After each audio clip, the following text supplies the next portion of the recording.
une des raisons, c'est celle-là. Vous me direz que le Burkina eux-mêmes sont dans cette configuration, à savoir des matchs de début de saison. Après, il faut savoir les joueurs qui composent cette équipe, la préparation qu'ils ont pu effectuer. Au mois de juin, j'avais eu une discussion juste après le match de la Tunisie, avant de se séparer, leur dire que voilà, qu'il fallait faire une préparation d'avant-saison de qualité, parce que le mois de septembre va arriver très tôt. Ces qualifications de Coupe du Monde, qu'il fallait vite trouver ceux qui étaient dans des situations plus ou moins ambiguës ou difficiles par rapport à leur club, vite trouver leur point de chute et vite se mettre dans du travail parce qu'on n'a pas de match au mois d'octobre ou novembre, ça venait tout de suite au mois de septembre, donc il fallait être tout de suite prêt, ce qui n'a pas été le cas pour une partie de certains joueurs. Nous n'avons pas, il faut le savoir, l'effectif ou le réservoir le plus large au monde, mais je dirais même personne ne l'a. Mais bon, des fois on a l'impression, dans tous les commentaires et tous ceux qui commentent un petit peu l'activité de l'équipe nationale, qu'on a un réservoir de 50 joueurs. C'est pas le cas, il faut être très très clair là-dessus. Donc, et on prend pas des noms comme ça. Ouais. Il y a une cohérence dans le travail, il y a une forme de. On n'est pas dans FIFA, comment on appelle ça? Football Manager. Là, c'est pas ça qu'on gère. Là, c'est autre chose. Un Football Manager, tu es derrière un écran, chaussettes trouées, sandwich au cachir, et tu achètes et tu vends. Là, c'est pas ça. L'équipe nationale, ce qui a fait qu'aujourd'hui tu es là où tu es, c'est pas comme ça qu'on a bossé. C'est pas le jibhead ou jibhead, mets-le là-dedans. C'est quoi? C'est une salade, je sais pas quoi, une salade mexicaine ce soir. Non, c'est pas comme ça que ça marche. Il y a une évolution dans les choses, il y a du travail, il y a une planification, il y a mille et une choses. Je ne vais pas expliquer aujourd'hui, je ne vais pas faire un cours de management ou de coaching. Ce serait intéressant d'en parler avec ceux, de faire des réunions avec plein de coachs et puis de parler de tout ça. Ça a été plusieurs fois proposé. Et là, chacun donnerait son avis et comment gérer un groupe. Moi, en tous les cas, pas du tout comme certains croient. Je ne sais même pas s'ils savent courir et ils viennent nous donner des leçons de comment gérer un groupe. Donc, c'est vrai que c'était, en l'occurrence, c'était une petite parenthèse. C'est une petite parenthèse, mais qui peut répondre aussi d'une certaine manière à ta question. On n'était peut-être pas tous dans un état de forme qu'il fallait, on n'était peut-être pas tous prêts pour le match. On est arrivé dans un pays où il faisait 36 degrés, on nous a mis, on aurait pu jouer à Rabat, on a fait à Marrakech, je sais pas, le Burkina avait joué 6 jours ou 5 jours plus tôt à Marrakech, donc peut-être déjà une acclimatation. Ouais, mais il fallait y aller plus tôt, mais y aller plus tôt, il faut au minimum 4 jours pour s'acclimater à un truc. Donc 4 jours plus tôt, on était à Alger en train de jouer contre Djibouti. Bon, voilà, tout ça c'est des éléments, mais je vous dis, j'ai surtout pas envie de montrer une certaine forme de me déresponsabiliser de tout ça. Les éléments, je les connais. Le plus important, c'est que je les connais. Nous les connaissons. On réagit en conséquence et on avance. Après, se justifier, ça c'est pas grand-chose. Et la deuxième question, c'est sa réponse que j'ai dit depuis tout à l'heure, et nous on avance. Désolé de ne pas être plus précis, parce qu'il n'y a pas lieu. Il n'y a pas lieu de le faire et ça nourrirait plus de polémique. C'est pas ce qu'on recherche aujourd'hui.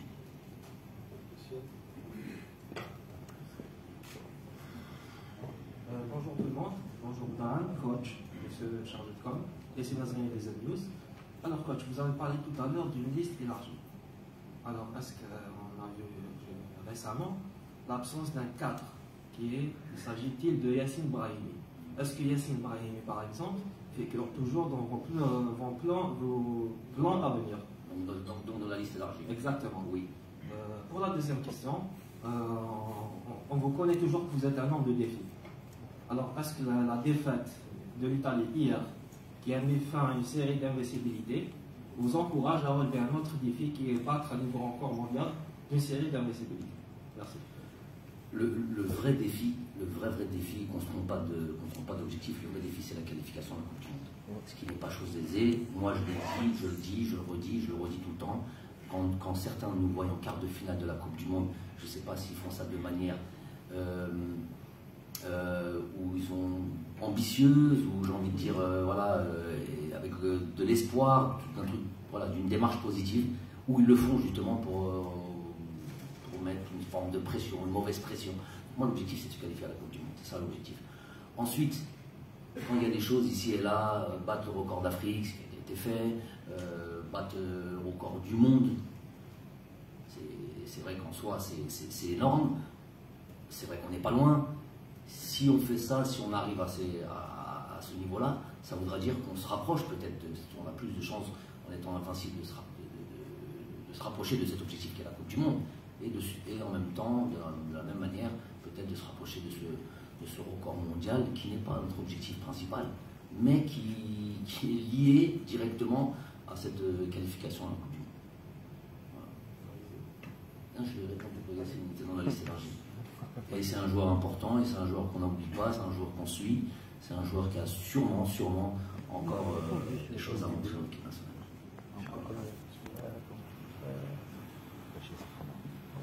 Bonjour Jamal, Sofiane Mohamed Belkbel, Hay TV. Ma question concerne la liste et dans le même sens de mon confrère. Pourquoi autant de joueurs incertains? Est-ce que la présence de ces joueurs-là est si importante pour un match du Niger? Et ma deuxième question concerne Andy Delors, on arrive à la fin. Est-ce que son avenir avec l'équipe nationale est conditionné? C'est à la fin. C'est à la fin. Oh, on l'a dit. On vous donnera du A à Z pour Delors. Mais en fait, la première question, ça aussi, c'est répondu. Ici, vous avez parlé de quoi? Des joueurs blessés? Je connais par exemple. Il y a Islam, il y a Belhamri. J'ai répondu. Oui. Est-ce que leur présence est si importante pour le match du Niger? Pour un match du Niger, ça veut dire match du Niger. Vous avez donné l'exemple de Real Madrid contre Sheriff. Est-ce que vous craignez vraiment cette équipe? Ah, mais vous dites tout et son contraire. Justement, Real Madrid, Sheriff, a priori, c'est une victoire haut la main du Real Madrid. Il s'avère que c'est Sheriff qui est venu battre le Real Madrid à Santiago Bernabéu. Donc ça veut dire qu'il faut donner l'importance qu'il faut à cette équipe. C'est un match de qualification de Coupe du Monde. Il ne faut pas dire Niger comme ça. Il ne faut pas dire Niger. Vous la connaissez cette équipe du Niger? Oui. Vous la connaissez? J'ai interviewé l'entraîneur il y a quelques jours. Cavalier. Non, mais est-ce que vous les avez vus jouer? Oui. Vous avez joué? Vous en avez pensé quoi? Donnez-moi un joueur de cette équipe. Un joueur? Ouais. Regarde trop, je fais ce domaine-là.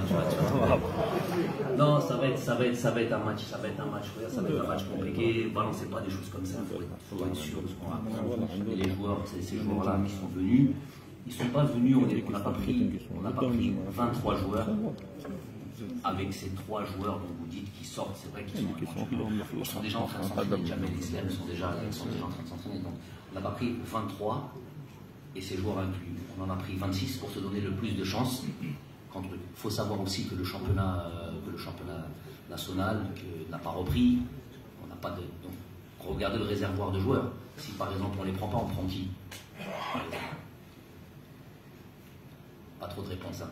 Et ça, c'est mon travail. Me poser ces questions et avoir des réponses. Donc voilà, mes réponses, c'est celle-là. Se donner le maximum de joueurs. Je trouve leur arrivée avec nous d'une importance presque considérable. Et Inch'Allah, on va le voir. On va voir l'importance d'un Islam, l'importance d'un Jamel. Sur ces 2 rencontres, peut-être un peu moins, pour être très honnête, un peu moins d'espoir ou de certitude par rapport à l'arrivée de Rami, mais il est important qu'il vienne avec nous et qu'on puisse constater. Vous savez que les équipes nationales partout dans le monde, chose que je ne fais pas depuis que je suis là, dès qu'il y a un joueur qui est blessé, il vient faire constater sa blessure. Vous savez ça? Donc quand tu viens faire constater ta blessure et qu'on constate que c'est pas une blessure, c'est une blessure qui t'a certes pénalisé ou qui t'a empêché de jouer dans ton club, mais qui t'empêche pas de jouer une semaine plus tard dans ton équipe nationale. Parce que comment on fait quand il vient constater sa blessure? On le garde. Vous savez? Donc regardez les choses. Pour vous les coachs, est-ce qu'il est apte? Ouais, complètement. C'est une petite contusion, une petite contusion à la cheville, il s'entraîne normalement hier. Oui. السلام عليكم كوتش صهيب العكون قناة شروق نيوز. السؤال الأول يتعلق بوضعية محرز وموندي مع فريقيهما. نشوف اليوم يشاركوا أساسيين كثيرا. أسكو هذه الوضعية تأثر معهم في الوطني؟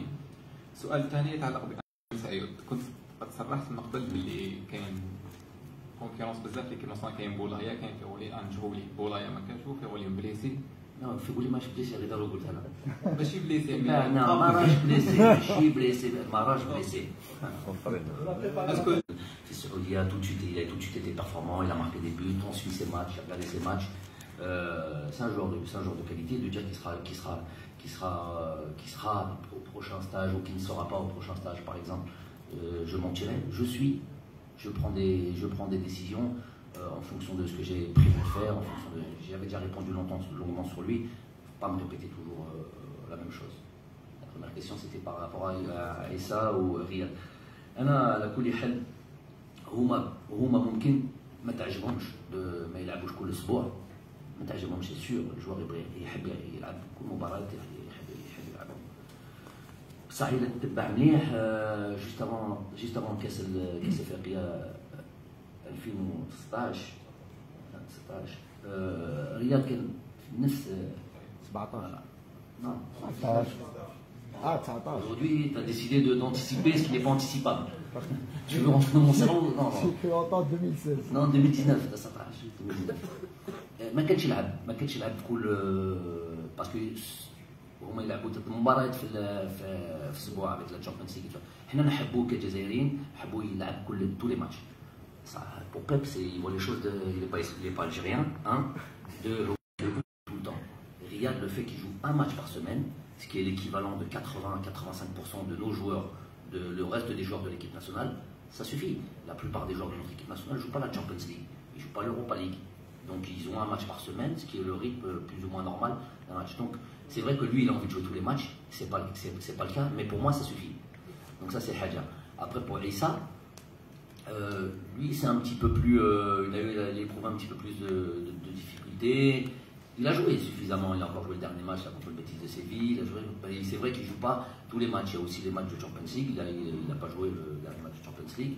Mais voilà, il n'est pas dans une histoire plus Issa, d'un professionnalisme exemplaire. Non, je suis pas plus inquiet que ça pour ces deux joueurs. S'ils pouvaient tous être dans la même situation, je signe. Salam alaikum, coach. Oui. Coach, après le match de Burkina Faso, il y avait un communiqué sur le site officiel de la fédération algérienne où la fédération, le bureau fédéral soutient Djamel Belmadi contre les attaques. Après juste le passage de Djamel Belmadi a été supprimé. On n'a pas compris ce qui s'est passé exactement et comment vous avez accueilli ce communiqué. Deuxième question, c'est sur joueur de l'équipe nationale U18, Yanis Lara, qui a reçu 2 convocations de l'équipe de France et de l'équipe d'Algérie et qui a choisi finalement l'équipe d'Algérie. Un commentaire sur ce joueur Ça c'est une très très bonne question. Titre, parce qu'en plus on en a parlé entre nous. Franchement, je tire mon chapeau à ce joueur-là. Je tire mon chapeau. J'ai souvent cité cet exemple et personne m'a directement répondu. Ça répond toujours sur un plateau là où je ne veux pas répondre. On n'a jamais eu un joueur qui est dans une catégorie, par exemple U18 ou Espoir comme équipe de France et qui dit je ne vais plus en équipe d'Espoir, je ne vais plus en U18, et je vais en équipe d'Algérie. On n'en a jamais eu de ça. Donc ça, si on a quelqu'un qui peut me dire s'il en connaît un, qui lève la main. Riyad Boudebouz, il est en équipe de jeunes. Il est jeune équipe de France, il a dit il ne croit jamais l'équipe de France, on a l'équipe de jeunes. Soyez sûr de ce que vous allez dire. Ici, dans mon staff, on a les gars qui ont formé Boudebouz. Ça va? Donc soyez sûr de votre truc, parce qu'on n'intervient pas comme ça.